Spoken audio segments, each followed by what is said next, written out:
వివరాల్లోకి గనక మనం వెళ్తే లెక్కలు తేలుతున్నాయి.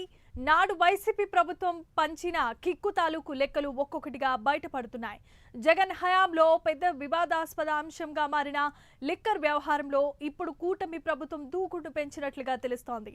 ఈ స్కామ్ కు సంబంధించి పలు కోణాల్లో దర్యాప్తును ప్రారంభించిన చంద్రబాబు సర్కార్ తొలుత బెవరేజెస్ కార్పొరేషన్ మాజీ ఎండీ వాసుదేవరెడ్డిని విచారించింది. ఆయన ఇచ్చిన సమాచారం ఆధారంగా ముందడుగు వేసిన దర్యాప్తు అధికారులు నిజాలను ఒక్కొక్కటిగా బయటకు తీసుకొచ్చే ప్రయత్నాలను ముమ్మరం చేశారు. డిస్టిలరీలను ఎవరికి లీజుకిచ్చారు, డిస్టిలరీలకు బెవరేజెస్ కార్పొరేషన్ చెల్లింపులు, సరఫరా, ప్రొక్యూర్మెంట్, డిస్ట్రిబ్యూషన్ ఇలా తదితర అంశాలను కూలంకషంగా శోధిస్తున్నారు. ఇందులో ఎంపీలు మిథున్ రెడ్డి, విజయసాయిరెడ్డి కుటుంబాలదే అగ్రభాగం అనేది తెరపైకి వస్తోన్న అంశంగా తెలుస్తోంది.